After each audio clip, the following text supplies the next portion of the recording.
to that. Okay, hi everybody. Hi, and welcome to Conscious Parenting with Astrology. I'm Dominique, your host, and welcome to all our conscious parents in the group, as well as everyone beyond watching this. I'm here with Cornelia Hansen today. Many of you know her from the group.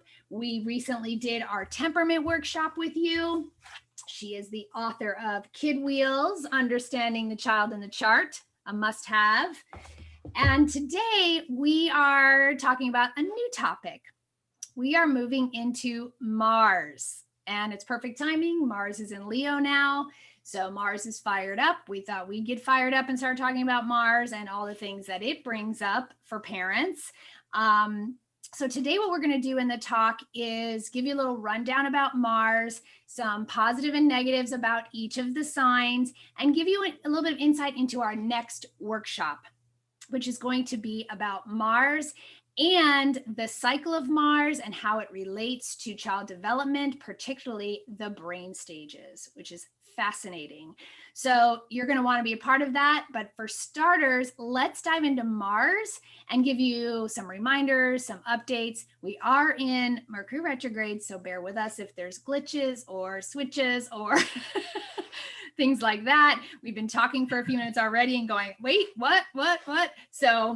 But we wanted to talk to you about Mars, introduce our concept for our next workshop that'll be coming in July, and get you as excited about it as we are, because we've been having a couple conversations and we both get jazzed up about it and we want to do this. So we thought we'd record a chat today about it to get it out to you and get you as excited, hopefully, about it as we are. Right? Right. All right. Okay. So I'm going to hand it over to Cornelia, since I've been jabbing about Mars, introduce Mars and the cycles and what you've been working on in terms of the stages. And we'll go through the Marses together when we get to that point. So tell us about Mars in general. Mars in general, what does it represent? Well, you think of Mars as the god of war. So it represents the warrior in us, the animal nature, the desire, the sexual urges. It represents those aggressive urges we have, or we could say assertiveness is more positive. But it's a lot of initiative and it's a lot of energy, powerful energy. And it has to do with also competition and territoriality. On the positive side, it's courage, strength, assertiveness. Negatively, it represents anger, destructive urges, and aggression, because we know that every sign, every planet has both positive and a negative phase. It depends on how you handle it or how it appears in your chart. So we want to talk about Mars cycles. How long do they last? Because they're very important in the chart. Mars goes about 50 days longer than 2 years. So then most of the time it'll go through a 2 period, and then it goes through a period where it's retrograde, which may be a few months. It's that outgoing type of energy that wants to protect yourself, your feeling of yourself. And so on the first Mars return happens around 2. Okay, depending on where the chart is, because sometimes the Mars can be retrograde and has to turn positive or whatever, but we can't always determine the exact point, but it's somewhere between 18 months and 2 or more, okay, years. And it's returning, and that Mars energy of assertiveness is turned on, and it tends to overlap that lunar stage that the baby's been in, where he's been very dependent on mother, okay? But once the Mars energy gets turned on, he says, no, I want to do it myself. He's struggling to be an independent, autonomous self. And then, of course, what does that bring up? We call it the terrible twos. Why do we call it the terrible twos? Because this is the first time the child starts to say, no, I don't want to do it. And mothers find themselves saying no just as frequently, right? Because the kid is spreading out, and sometimes in directions that we don't particularly like, because he wants to push mother away. And frequently anger is the way he does, because when people get angry, we tend to back up from it because it creates space. And so the anger in a 2-year-old is saying, no, get away from me. I want to be independent. I want to be myself. He wants to do things for himself, but he's immature in some of those skills, and that creates a lot of frustration. He gets angry when he can't do what he wants to do, like put on his own shirt or feed himself. The angry results creates that space that he needs to be independent. He wants to be, the first time, he wants to be a person separate from mom. I am. He doesn't use the word I yet. It's always me. It's very territorial. He uses the word mine a lot and no a lot. And this is the first time that he starts encountering boundaries that parents are saying, no, you can't do that. This is a tightrope parents have to walk. Because if you don't set any boundaries, you're raising a tyrant child who just does whatever he wants whenever he wants to do it, because no boundaries have been set. On the other end is the harsh boundaries where people are saying no and punishing or whatever they're doing to stop it, and creating these harsh boundaries, which creates this fearful, anxious child because they don't know what to do with it. Finding that middle ground is difficult, to be setting boundaries and dealing with the consequences, but at the same time being warm and comfortable with it, setting boundaries and saying, yes, I know you're angry. I understand that you're angry because we can't do this right now, but we'll be able to do it at another time, or whatever it is that you have to deal with. Negotiations becomes important. This stage is what we call an imprinting process. And what does that mean? It means that a new stimulus has come in and I have to learn how to deal with it. Now it's anger. Anger is what we say about the terrible twos. They're angry all the time. They seem to get frustrated at the least little thing. It's a critical period. And why is it? This is an important time for parents to understand that this process is going to be imprinted on the child, which will affect him later on in terms of how he looks at authority figures, whether it's a teacher or a boss or whoever is another authority figure, how he learns to deal with his anger. So the parent's job here is to help this child learn anger management and to realize that they themselves are models. Because if you're the type that gets angry and throws things, when your child does it, you get upset and you wonder why. Well, he's learned it from you. Why? Because everything the parent says or does is teaching the child something. For instance, there used to be an advertisement on TV for a mother driving her 2 kids who are acting up in the back seat, and they're just fighting and pushing each other and yelling and so on. And so the mother drives into a Winchell's donut, and the next time you see her, the kids are sitting there quietly eating their donuts, munching on their donuts. But the question is, what has she taught them? Oh, if I act up in the back, mommy will get me a donut. And then what do you do when you run out of donuts? You haven't really taught the child anything. You've just taught him that he could be rewarded for his acting out. So we want to know that it's very important how parents handle this period as to how the child will deal with authority in his lifetime. So this imprint experience has a very long lasting effect. So it's a very important period, the first period that Mars is turned on, because there's so many issues going on here. I want to be independent. I want to be autonomous. It's going on at the same time that we're introducing toilet training. It's those kind of things that have a lasting effect on how the child is going to be as a grown up. So what do you say we look at Mars in different kinds of signs, both positive and negative, and what how they behave? Because the planet is aggression, assertiveness, action, power, etc. The sign shows us how it behaves. Okay, so Mars in Aries, for instance, the first sign. Mars in Aries, it feels comfortable there because it's in its dignity. And so Mars in Aries is very independent. It's initiating, it's enthusiastic. It's usually somebody who's a leader. What's the negative side? Well, the negative side can come out, that assertion can come out as aggression. This can be really strong irritability and frustration and hot-tempered, just flaring up. The hot-tempered. Yeah. Right. When we look at Mars and Taurus, Taurus is a very sensual sign. And I don't mean that in a sexual way, but it's like enjoying food, and enjoying fabrics that feel good. So Mars and Taurus is very determined because it's a fixed sign. It's persistent. It's sensual. There's the kid who likes his blankie. And it has a lot of endurance. It's like the Rock of Gibraltar that will last. Okay. But the negative side. Yeah, that endurance is also where they have part of persistence, right? Which is good from temperament, also helps with persistence. Right. But the negative could lead to self-indulgence or obstinance. That stubborn is the key word for Taurus, which comes up all the time, right? So stubbornness, obstinate, and also materialistic. They can become like just, obsessed with their things, and just have to have everything.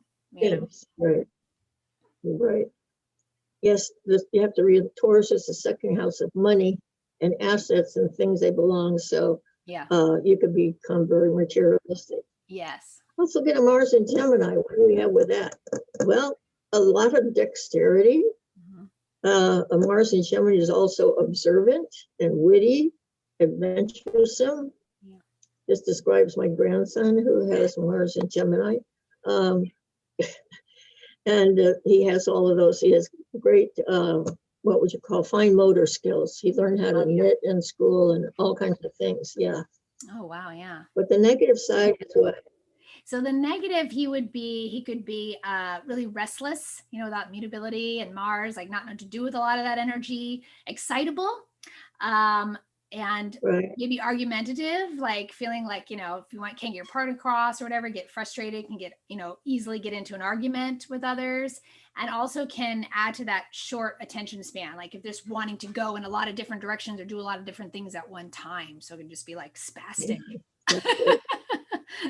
Yes. Right. You're always trying to get the Gemini Mars to take it easy, calm down.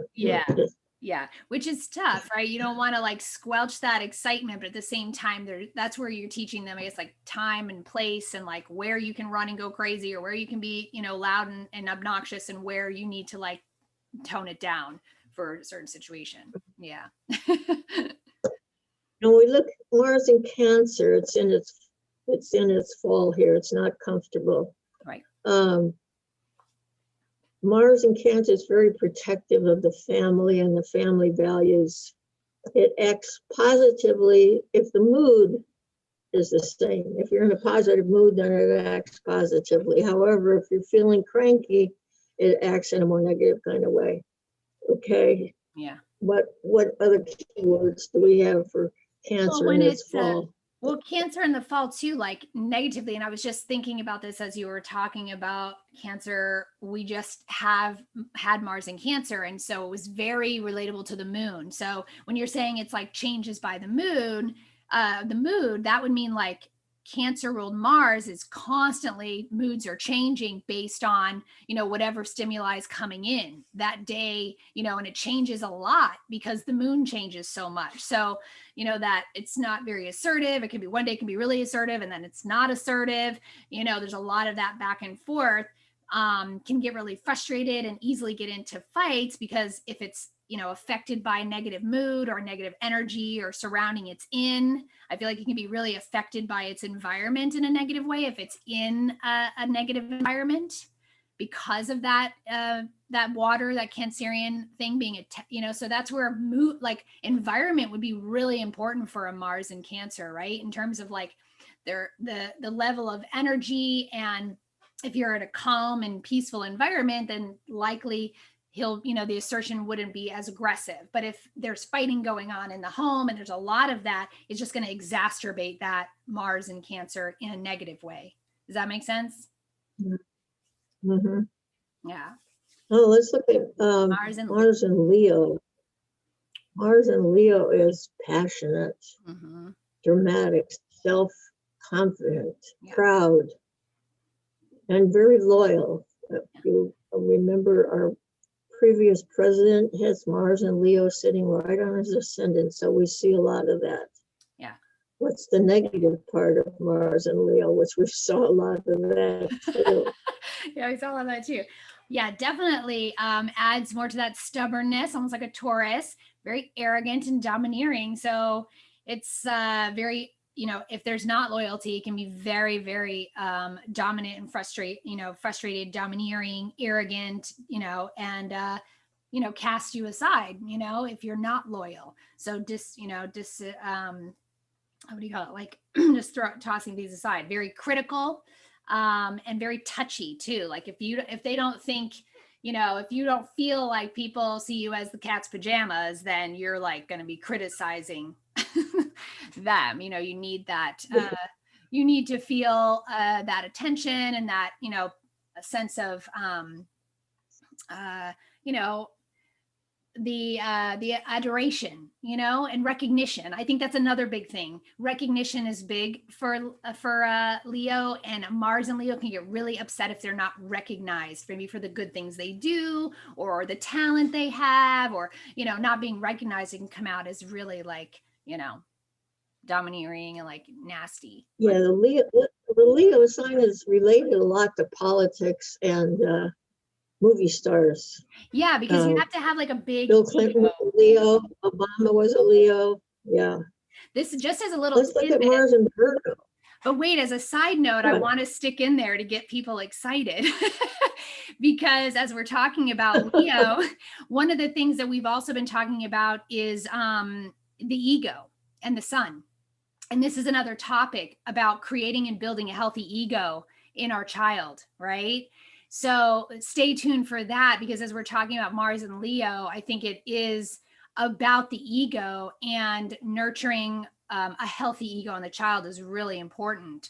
So because you really want them to be proud and confident and the best of that. And it's our sun sign, right? So it's the thing that makes us shine the brightest. So if you have Mars in Leo, I think it can really, you really want to empower without squashing that dynamic, but also, again, teaching them how to be, considerate and see the other side, realize that they're still part of a group and it's not all about them. And so there's a whole nother like topic that we can go into and that we're talking about in terms of the sun and building a healthy ego. So I think that we'll probably revisit Mars and Leo when we do that talk. I have a feeling it'll come up. Yes, we probably will. Yeah. All right. Okay, let's look at Mars and Virgo. Okay. Mm-hmm. This is a hardworking, disciplined person that gives a lot of attention to details. So they're very responsible. Mm-hmm. But on the other hand, the negative part of them is what? Well, they can be critical, very demanding of others, fussy, and perfectionist. I mean, this is you, right? And it's my husband. So my husband is definitely like right, very disciplined, hardworking. I see all of that really great stuff in him. And there's, I'll be like, there's more than one way to do something. He's like, no, there's the right way to do it. And so if it's not done in his mind what the right way is, that's it, right? So, and that criticism can come in, and can get really frustrated and demanding with others because he sees very clearly the best way it should be done. So there's you also have to look at aspects. When you look at aspects, like my Mars and Virgo is trying to nap Saturn and Capricorn, so it tends to be disciplined. Okay, I like things organized, and except that it inconjuncts Uranus, which says, I'm tired of being this way. Don't break out and be free. I can follow a diet for 3 weeks and then finally say enough is enough. Yeah. I've had enough. So you have to look at other planets too to see how they are going to affect how it behaves. Awesome. Yeah, we'll get into that. Mars in Libra is in its detriment, so it's not very comfortable here because it's in its opposite sign.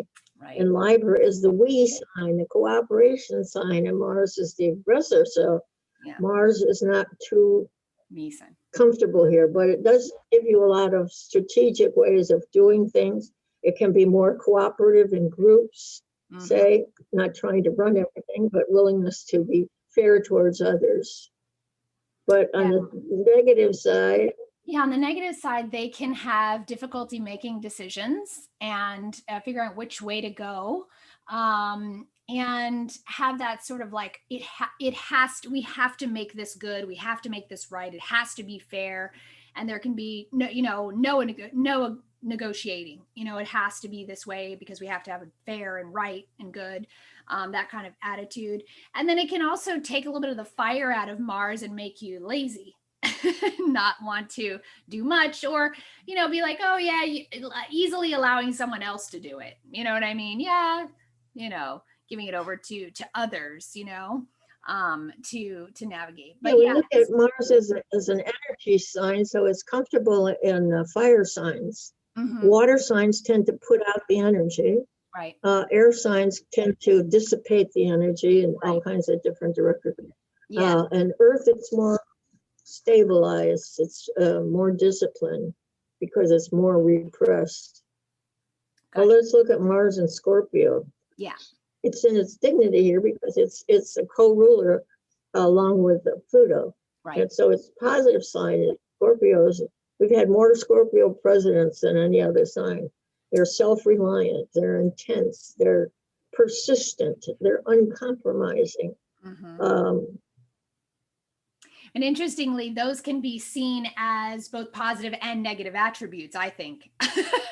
Because those are positive, those are positives, but at the same time, that's where some of that, like uncompromising, you're holding a grudge, or you're not being, easily working with others kind of thing. You can also be extremely secretive or possessive or jealous with Mars and Scorpio.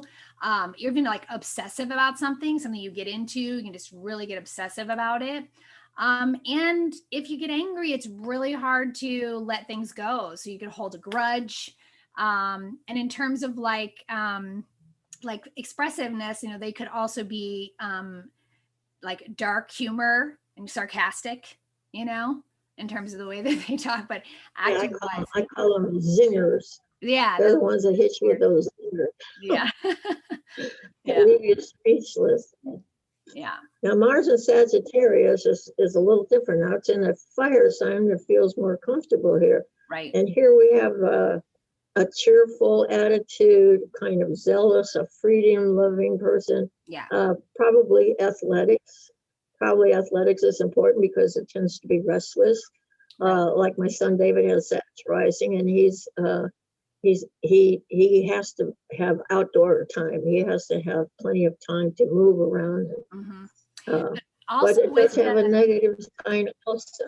Yeah, also with that negative sign there, that's also a mutable sign. So again, more restlessness, extreme restlessness can come in, and not a lot of endurance, that can more scattered and stuff. But also I see it as like extreme risk taking as well. Like get a little dangerous, a little like, not afraid of anything. And so that's the child that like is going to run and, jump, or you have to worry about running into the street, like fearlessness on the one hand, but also like, they don't see anything as, fearful. So they just go, Mars in Sag could be extravagant, just really wanting to, see all the places, do all the things, have all the stuff, like really, really extravagance. Where they or overdo things. So everything's sort of like on the negative. It's like you have to kind of watch that they don't overdo it or are too risk taking or lead into like a danger zone. Yeah. Yes, it quite often has to do with gambling. Talking about taking risks. Exactly. Mars, gambling, risking. Somehow, yes, and Mars related to Jupiter also can show you the gambler. Right. Now, in Capricorn, Mars is exalted. Why? Because this fiery action becomes more disciplined. This is the person who can do things. This is generals. They're commanding, magnetic, but they're organizing and they're practical. A good example is Teddy Roosevelt had his Mars in Capricorn, and he was constantly into doing things. Yeah. Okay, but there's also a negative side, because you get a general that can have what? Lack of humility. Yeah. What else? No sense of humor, They like lack, just too serious, very serious, right. Cold, maybe not real warm and friendly, definitely just, by the book, value success and prestige and like position and status more than other things. So that can come across as negative as well. Yeah, I think Mars in Capricorn is driven to succeed. They want to take that energy, power, and direct it towards a particular thing they want to achieve. And that's what gives them so much success. Right. Now we go back to Mars in an Aquarius, which is an air sign. Now this is much more electrical kind of energy. It's intellectual, it's inventive, it's original. It's somebody who's humanitarian. They're interested in humanitarian causes. Right. And on the negative, they can get negative side. Yeah, they definitely can have that detached thing. Also a risk taker in some regards, and almost a rebel, like resenting authority. So they just really want to break out of the box to be like, risk, maybe even want to like break the rules on purpose just to be a rule breaker, because, they're the resistance to the authority. I would say Mars and Aquarius would definitely be the leader of the resistance. Right. Now we find, yes, we had Roosevelt was an Aquarian, so was Lincoln. Okay, certainly they were both inventive, original, and humanitarian. You could see the positive side there. Right. The last one is Mars in Pisces. Okay, it's back in a water sign, which tends to disperse that energy, but it leaves compassion, imagination, sensitivity, but it may be low energy. Yeah, my son has Mars in Pisces, and negatively, you definitely can see those positive things in him. That low energy can also lean towards laziness if you're not careful, but also not being assertive and more indirect and not having a lot of ambition. It takes that fire away. So not being like assertive and ambitious, and also can lead toward that frustration. I've seen that kind of explode. Water can turn to steam or boil, like get really frustrated. When you were talking earlier about kids not being able to do something and they get angry, he can't do it sometimes the first time. He gives himself no time to learn. He gets really, really frustrated and impatient. And then what does he do? He moves into let me beat myself up because I can't do it. So victim falls into victim mode, and I can't do it, and I'm a bad person, and I'm not good, all that. And I have to stop that right away, because that frustrates my Mars and Aries, going no. But yeah, so he's very compassionate. Did you find an aspect in his chart that counteracted that? Yeah, we were talking about that the next thing was looking at the aspects to Mars. And do you want to go into the Secretary of Self, or you want me to jump into the aspect that I found? Yeah, I think your experience is a good one to share with others. Yeah, so we were talking about that, and we'll get into the aspects more, but we're looking, when you look to Mars aspects to the outer planets, right? And particularly, you can really start to find how the Mars expression happens and how it can be colored or changed or worked with. And I was looking at my son's Mars, and he has it in Pisces along with his sun and moon. It's kind of close to the moon, but it's even closer to a square with Pluto. And when you have a Mars Pluto aspect, you have that competitiveness, determination, the aggression. It ramps up that Mars. And also Cornelia was teaching me that it leads, you can learn how to use power and stand up to power. And so this power has a lot of to build endurance. And what I've realized is that my husband is very much more of the authoritarian, and he has that kind of power hold. And they have this like way of playing and struggling and fighting that is like a power struggle. And I realize that it's the kind of thing that challenges Joseph, that teaches him how to stand up for himself and to step out of the victim mode. And it's like this thing that at first I'm like, don't fight. I don't want, you know what I mean? And I have to leave the room sometime because it's just play, but there still is this like, or if my husband tells him like, do something silly or like, you know, show off and, you know, do you want your kid to do something in front of your friends? Like, hey, look at it. He can do this. Right. And he'd be like, no, I don't want to. And putting him on the spot. He's not afraid to stand up to his dad and say, no, I don't want to. Whereas, you know, if he didn't have that, he might be like, okay, and do it, or cry if he couldn't, or turn into like this whole big thing. Whereas I think this square is actually helping him learn how to stand up for himself and how to stand up to power and have some personal authority and bring him out of that victim mode that he can tend to fall into as a Mars in Pisces. So I found that a fascinating outlet. But Cornelia, talk about your research and Bruce Schofield now and the Circuitry of Self. I actually have this book as well in terms of placements and how that can color the Mars. Okay. Well, I just want to mention that the house Mars is in where you expend the most energy. Like mine is in the 4th house. Most of my energy is at home. Yeah. Its placement determines the individual's approach to personal assertiveness in the matter of how they handle conflicts. Stressful configurations, and those are conjunctions, squares, and oppositions between Mars and the outer planets, represents a challenge the child is facing to establish a separate self, as well as it has territorial, competitive, and assertive issues along with it. So we want to talk about the circuitry of the self, as Bruce Schofield set up a developmental approach to astrology. And he talks about this period, this terrible 2 periods, and what the planets, the aspects to the Mars represent. For instance, the Mars Sun. This is a very masculine perspective. It indicates individuals who are self-reliant. The hard aspects indicate some problem with autonomy. So this makes it especially hard if girls have this Sun Mars things. It may be that they've had disagreements with their fathers that's carried over into their relationships to men. Now, Mars and the Moon puts energy into your emotions. And can create intense reactions. So we talked about that in temperament.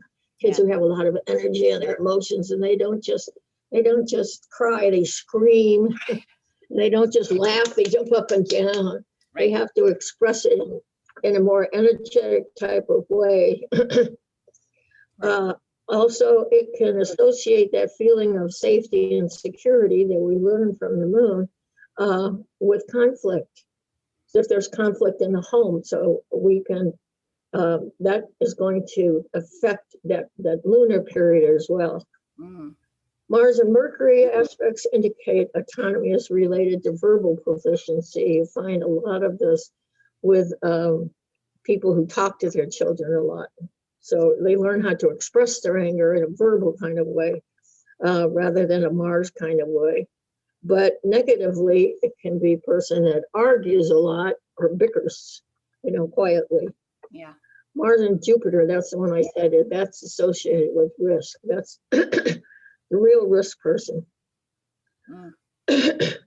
Positively, it gives the child innate confidence for athletics and for military types. You find a lot of our generals have Mars and Jupiter associated, or the Mars and Capricorn who are commanding also. So negatively, however, it can be very competitive, especially for athletes and gamblers. Yeah. Religious zealots and political extremists. Mars and Jupiter. Wow. Because Jupiter expands whatever it touches. So depending on the sign it's in, how far will this person go? Like one of my sons has a Mars exactly opposite Jupiter, and he's a professional gambler. He takes risks. Only he's a Virgo, and it's hard for him to take risks. So he has to deal with that all the time. And also trying to keep negative thinking out of his gambling. When you have Mars and Saturn aspects, this is the most difficult, because usually the conjunctions, the squares, the oppositions say that this Mars energy is being repressed in some way by harsh punishment, by different kinds of expectations, or demanding too much of the child that is capable of. So this autonomy is kind of repressed, and they become more fearful and anxious, and trying to be people pleasers. So Saturn can be positive in the sense that, like my Mars is trine Saturn, which means it focuses that energy in positive ways. So the trines help, or the sextiles help, even though Saturn can be a little detached. Right. But when you look at Mars and Uranus, you talk about risk takers. Whew. Yeah. I remember a kid in preschool that we had with his Mars opposite Uranus. He tried riding his bike over barrels, which he'd seen on television, broke a collarbone and had a skull fracture. He was only 4 years old. Oh, so Mars and Uranus means that autonomy is associated with complete independence. You'll also find that Mars Uranus has to do with scientists in some way who think differently. They have their own rules.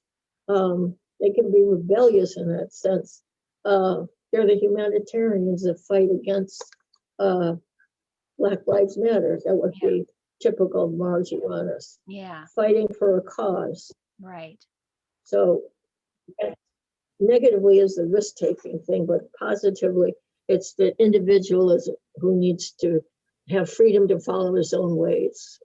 And scientists do have to do that quite often.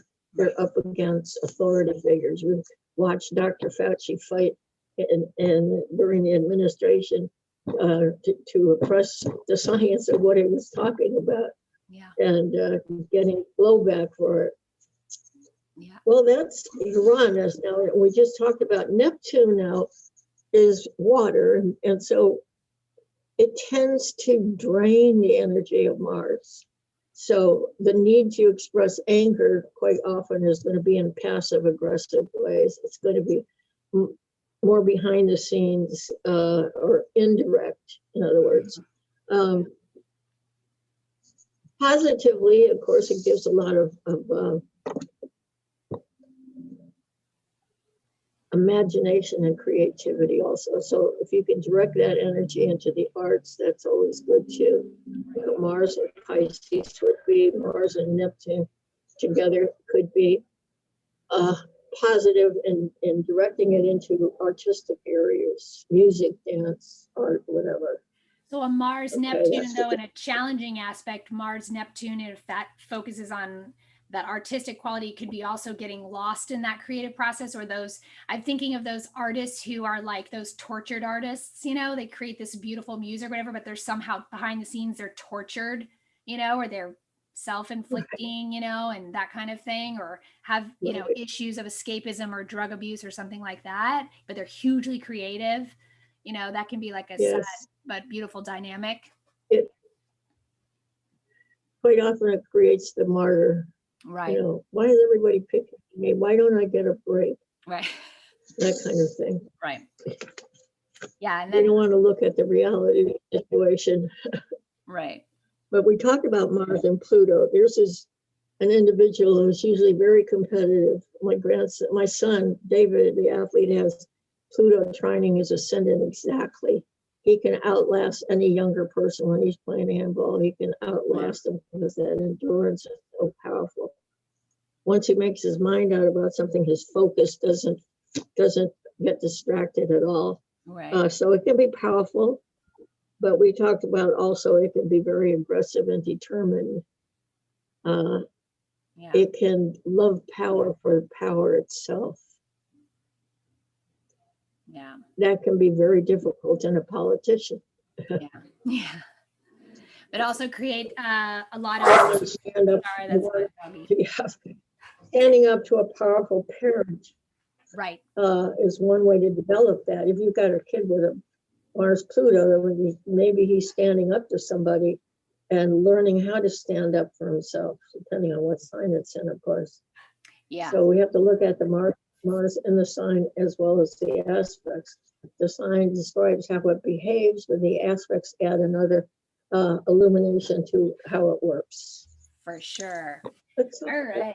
So let's dive into Mars and the body and the brain, because this brings us to the real juice of what we're getting to with this workshop coming up. So. Right. When I was doing brain research, I was teaching high school students. I wanted to understand the adolescent brain. And so I started doing research on brain stages. Now, Mars rules the head and the brain. My Aries son, when he started walking, was constantly bumping into things, having head bumps. It's just the way it was. But it also rules the brain. And when I was doing the research on the brain, I found that what the research finds is that the brain has different periods. It has growth periods, which last about 2 years, which is the first Mars return. Mm-hmm. And then there's another period where whatever I've learned in this growth spurt, I'm now going to practice and make it more efficient and connected to other parts of the brain. So there's two sides here. We could say Mars direct and Mars maybe retrograde. My research hasn't gone that far because somebody has to do the actual scanning, brain scanning to make sure that this all fits in. But just the fact that it's every 2 years or so, we understand that the brain changes and new skills are brought to the front. And we learned that through Piaget, who was a French physiology, worked for the schools. And just by pure observation, he created what he called cognitive stages. The first one being the sensory motor, where the child is learning to move and absorb the senses, learning about the senses. So the first thing he does is when he sees that crib thing hanging over him, is eventually what it does is it stimulates him enough to start moving, to grasp things. So he's learning how to grasp things. And then quite often he hasn't learned how to let go. So when a baby grabs your hair, they don't let go. You have to feel their fingers off because they haven't learned the let go part yet. But that's a sensory motor period. And then later, they move into sensory, what they call,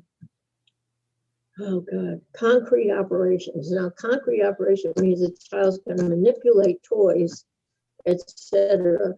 But they have to be hands-on kind of experience. He doesn't do them in his head. He can't imagine them in his head. That doesn't happen until the age of 6. When the child, that's why children should be entering school at the age 6, because there are definite brain changes there. And so the child during this period of 6 to 8 is learning all of these tremendous skills of reading and writing and fine motor skills, as well as gross motor skills. And all of these things he's learning about letters and numbers and shapes. So it's a period there's going to be a lot of brain growth. So every period represents a different change in the brain. And as far as I know, the research says there's probably one from 18 to the early 20s, because the brain doesn't reach full adult maturity until the 20s, right? Which is so interesting. And we expect so much adult behavior from teenagers, which is they're really not quite capable of yet. And so we have to understand what's going on in the adolescent brain. It's fascinating. How long can they pay attention? How long can they stick to something? How long can they focus on something? You find that, unfortunately, the way the brain works is that you have a 9th grader, they're impulse driven. Whenever whatever is interesting to him becomes the thing. If it's not interesting or fun, it's boring. I don't want to do anything with it. I taught ninth graders, and that's the way they are. Why are we doing this? We did this in second grade. Yes, but you didn't learn it in the second grade, so now you're having to make up for it. Okay, so it's important. Okay, so ninth graders up to about the middle of the 10th or 11th grade, the brain changes then. And so all of these brain changes are important to know because we can help, we can stimulate, we can help the child expand because the brain grows. It's given a certain amount of neurons at birth, okay? But then what happens is whenever you learn something new, these little dendrites start moving out, axons move out, and they make connections with others. And so you get bigger pictures and better skills.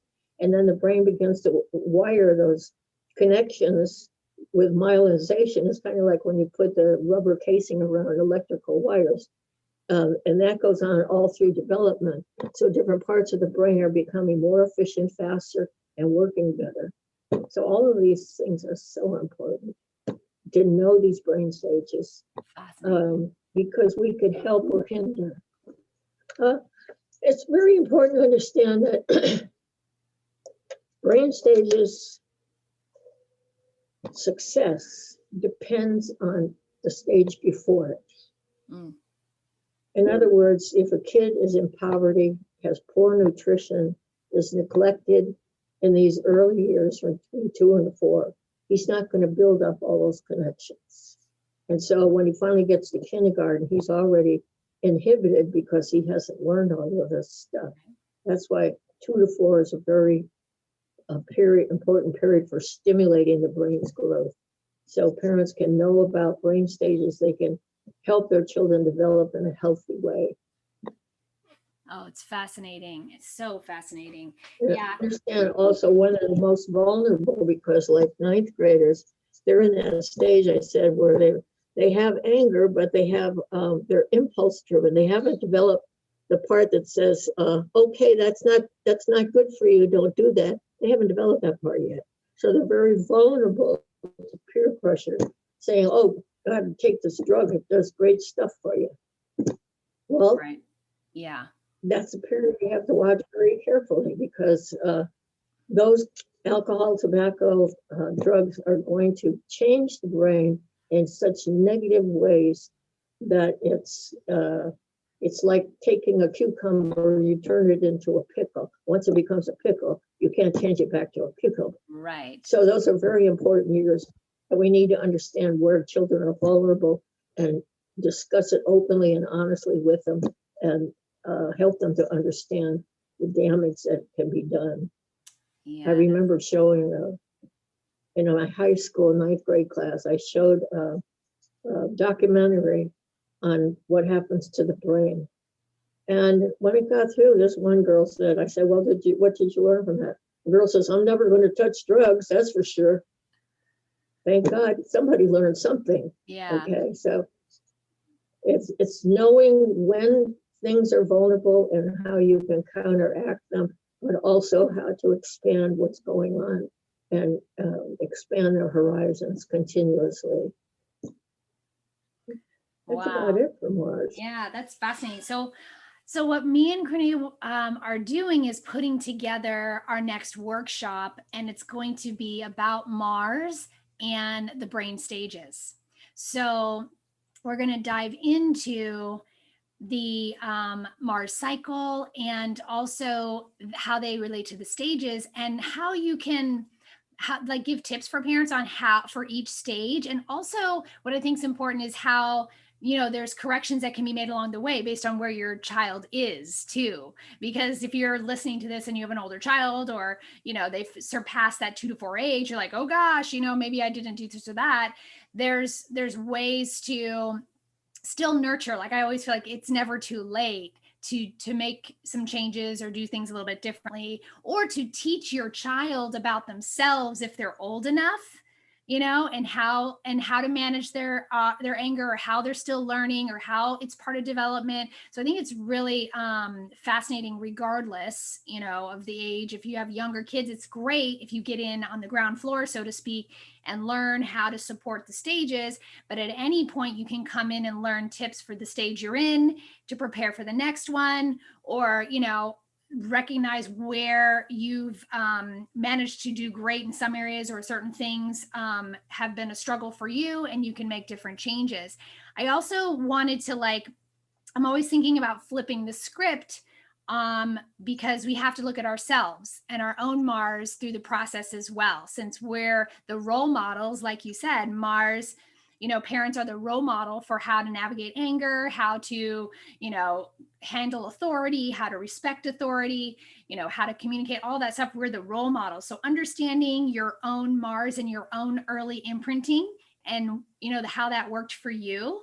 And then how, your level of patience and understanding with supporting that Mars energy, giving that child the space that he's pushing for to figure out who he is, right? Instead of going, oh, let me just do it, we have to go, instead of giving them the space to try and learn to do it themselves, or, the time to do it themselves, and figure out where your areas of challenge are, so that you can then help create that better environment for your child's development, your child's brain development. Because my son is 9 or 10 already, but I'm still realizing with this Mars cycle that I've had an instinct about how that manifested, and that recognizing that parenting in a healthy way with my husband, and recognizing that he plays a role, and now putting that into the fact that, oh, this role he plays is actually really helpful for Joseph, right? And by putting this connection together,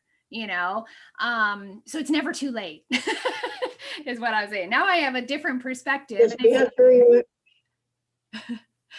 always remember that the brain has this plasticity, especially in these early years.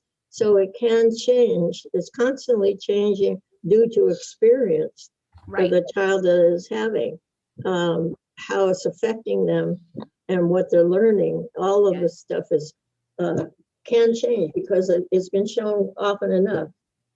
Kids can change. And adolescence is the last stage of who am I, and determining that.